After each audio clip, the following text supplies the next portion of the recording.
क्या मजबूरी है नीतीश कुमार जी, तेजस्वी से इस्तीफा मांगने की आपको हिम्मत नहीं हो पा रही है? आप लोगों को बताए थे कि भाई हो सकता है मेरा भी नाम जो ये लोग जो है चार्जशीट में लाएगा, क्योंकि 24 में डर है।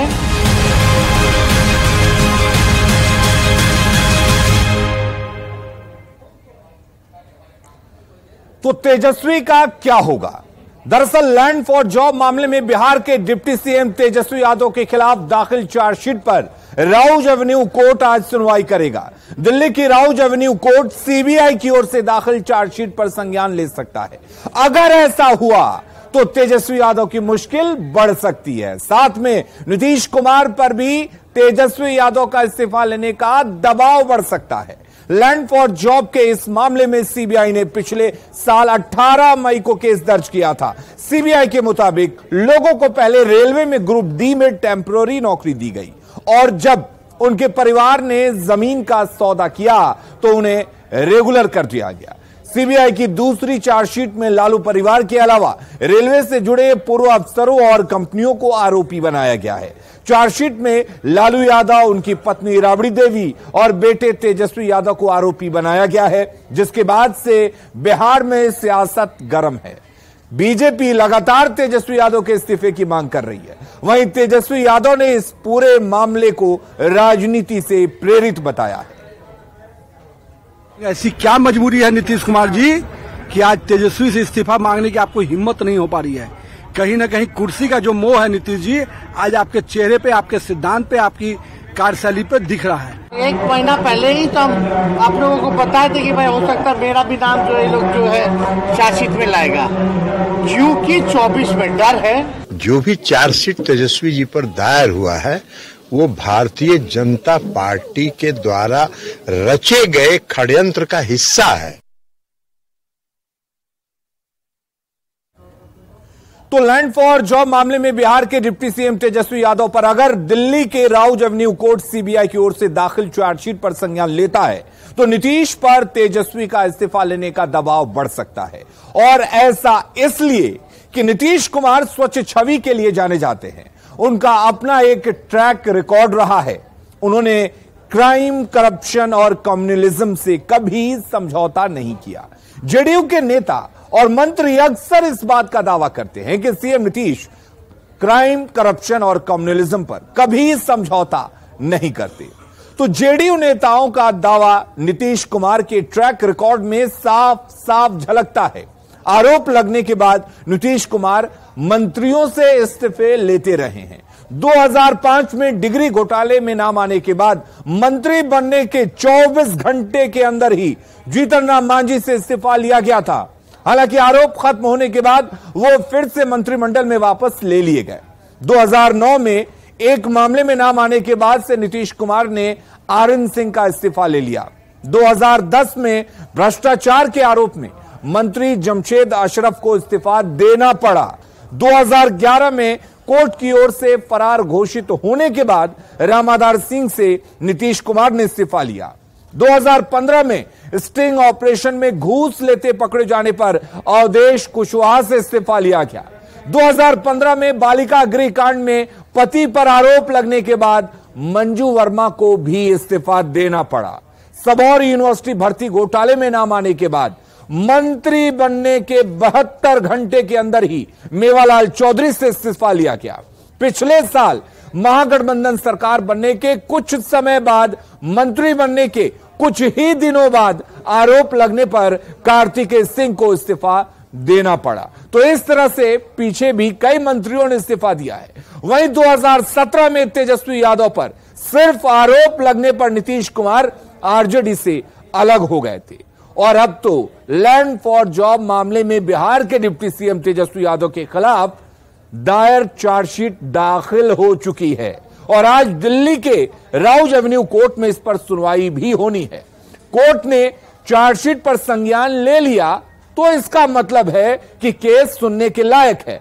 ऐसे में नीतीश कुमार पर तेजस्वी यादव का इस्तीफा लेने का और ज्यादा दबाव बढ़ेगा।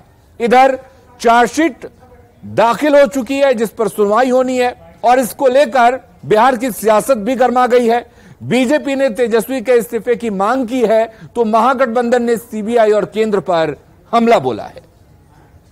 सब लोगों को ये पता है कि जो भाजपाई राजनीतिक लड़ाई नहीं लड़ पा रही विरोधियों से, लालू प्रसाद जी से, श्री तेजस्वी यादव जी से, तो वो इसी तरह से जांच एजेंसियों के माध्यम से आईटी, ईडी, सीबीआई भेजकर परेशान करती है। जानबूझकर राजनीतिक विद्वेष से तेजस्वी यादव जी का नाम इसमें चार्जशीट में दिया गया है। ये तो तेजस्वी यादव जी ने पहले ही आशंका जता दी थी। महागठबंधन के साथ जब से तेजस्वी यादव जी आए हैं या इससे पहले भी आए, तो भाजपा की सरकार ने उनको, उनकी फैमिली को परेशान करना शुरू किया। पहले भी ईडी, सीबीआई क्या क्या लगा करके, और आज भी उनके ऊपर चार्जशीट हुआ है। लेकिन न्यायालय के मामले में तो नहीं बोला जा सकता, लेकिन ये बिल्कुल सही है कि लालू यादव की फैमिली तेजस्वी यादव के साथ ज्यादती हो रही है। सारा देश देख रहा है कि किस तरह से ईडी, सीबीआई के घेरे में उनको भी लेने का कोशिश किया गया। इसीलिए ये सिलसिला तो अब जब तक मोदी साहब प्रधानमंत्री रहेंगे तब तक ये विपक्ष को प्रताड़ित करने का सिलसिला जारी रहेगा। सीबीआई जो है बहुत दिन से इस मामले का इंक्वायरी कर रही थी, और इंक्वायरी में जब उसको सारे पुख्ता सबूत प्राप्त हुए तभी उन्होंने जो है इनके ऊपर चार्जशीट किया। और कोई भी इन्वेस्टिगेटिंग अथॉरिटी तभी किसी पर चार्जशीट करती है जब उसके पास पुख्ता सबूत होता है। इसीलिए पुख्ता सबूत के साथ सीबीआई ने चार्जशीट किया है। देखिए, बिहार के मुख्यमंत्री पिछले 17 साल से भ्रष्टाचार पर जीरो टॉलरेंस की बात करते हैं, लेकिन वहीं लैंड फॉर जॉब मामले में तेजस्वी प्रसाद यादव पर चार्जशीट होने के बावजूद विधानमंडल में अपने गाड़ी पर बैठा कर लाना, यह सीधा संकेत है कि नीतीश कुमार जी कुर्सी के लिए कहीं ना कहीं अब अपने जमीन से समझौता कर चुके हैं। तो दिल्ली में सुनवाई होनी है, लेकिन हलचल पटना में है। हमारे साथ हमारे संवाददाता इस वक्त जुड़ चुके हैं। दिल्ली से हमारे साथ सुशील जुड़े हुए हैं, साथ ही हमारे साथ पटना से शैलेंद्र जुड़े हुए हैं। सबसे पहले सुशील, आपसे हम अपडेट लेना चाहेंगे, क्या कुछ अपडेट है इस सुनवाई को लेकर? देखिए, साफ तौर से जिस तरह सीबीआई ने इस पूरे मामले में एक दूसरी चार्जशीट दाखिल की है, निश्चित रूप से इसमें तेजस्वी यादव की मुश्किलें जरूर बढ़ गई हैं, क्योंकि साफ तौर से इसमें बतौर आरोपी सीबीआई ने जो बिहार के डिप्टी सीएम है तेजस्वी यादव, उनका नाम शामिल किया है। लेकिन इसमें लालू यादव और राबड़ी यादव का भी नाम शामिल किया गया है। यानी कि ये तय है कि ये दिल्ली पुलिस की, माफ कीजिएगा, ये सीबीआई की दूसरी चार्जशीट है जो दूसरे जोन पर कहीं ना कहीं इंक्वायरी कर रही थी। हालांकि सीबीआई ने इससे पहले जब अपनी चार्जशीट दाखिल की थी तो उसमें उनकी तरफ से कहा गया था कि एक बड़े लेवल का घोटाला है और इस पूरे मामले में हर एक जोन में सीबीआई जांच कर रही है, और जिस तरह तथ्य सीबीआई को इस मामले में मिल रहा है, ऐसे में निश्चित रूप से इन बड़े नेताओं के खिलाफ आने वाले दिनों में मुश्किलें जरूर बढ़ सकती हैं। हालांकि इस पूरे मामले में राउज एवेन्यू कोर्ट ने सीबीआई को एक बार यह भी कहा था कि जांच को लेकर सीबीआई चार्जशीट जल्द से जल्द दाखिल करे, और इसीलिए सीबीआई ने इसमें आनन फानन में दूसरी चार्जशीट दाखिल की है। अब ऐसे में अगर आज राउज एवेन्यू कोर्ट बिहार के डिप्टी सीएम तेजस्वी यादव, लालू यादव और राबड़ी यादव के खिलाफ जो चार्जशीट दाखिल की गई है, अगर उस पर संज्ञान लेती है तो बतौर आरोपी इनको कोर्ट के द्वारा समन जारी किया जाएगा, और समन जारी करने के बाद इन तमाम नेताओं को दोबारा कोर्ट से जमानत लेना होगा और उसके लिए उनको कोर्ट में पेश होना होगा। सीबीआई की तरफ से साफ तौर से दलीलें जो दी गई हैं उसमें कहा गया है कि कौड़ियों के भाव जमीन की डील की गई है, और बिना किसी नोटिफिकेशन के तमाम लोगों को न केवल बिहार बल्कि हजारीबाग, कोलकाता, बेंगलोर और तमाम जगहों पर उनको नौकरी दी गई है। तो इन तमाम पहलुओं पर सीबीआई इन्वेस्टिगेशन करके आगे बढ़ रही है। निश्चित रूप से आज की सुनवाई बेहद क्रूशियल होगी। बिल्कुल सुशील, आज की सुनवाई काफी अहम है, और देखने वाली बात यही होगी कि क्या कोर्ट इसे सुनने लायक मानती है या कोर्ट इसको सुनती है कि नहीं, चार्जशीट पर क्या कुछ प्रतिक्रिया देती है, यह देखने वाली बात होगी। हमारे साथ शैलेंद्र जुड़े हुए हैं। शैलेंद्र, मामला कोर्ट तक पहुंच चुका है, चार्जशीट दाखिल हो चुकी है, और अगर इस केस को सीबीआई जो चार्जशीट दाखिल कर चुकी है राउज एवेन्यू कोर्ट, अगर इसे सुनने लायक मानता है, तो बिहार में किस तरह की राजनीति और ज्यादा गरमाएगी? किस तरह से नीतीश कुमार पर और ज्यादा दबाव बढ़ सकता है? क्योंकि नीतीश कुमार क्राइम, करप्शन और कम्युनलिज्म को लेकर कोई समझौता नहीं करते हैं। बिल्कुल, देखिए, बिहार में पिछले कई दिनों से, जब से तेजस्वी यादव पर चार्जशीट दाखिल किया गया है उस समय से ही इसी मुद्दे पर सियासत हो रही है।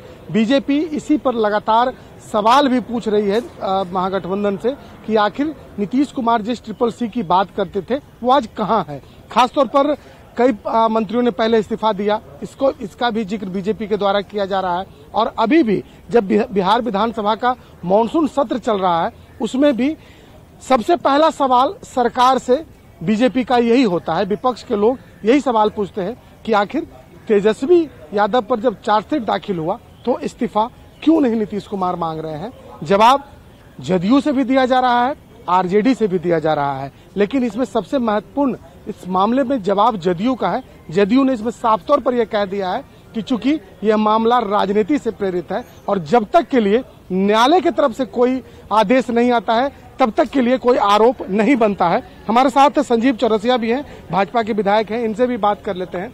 संजीव जी, पहला सवाल यही आप लोग पूछ रहे हैं, क्या ये जनता का सवाल है चूंकि विधानसभा चल नहीं रहा है, सिर्फ इसी सवाल को लेकर के?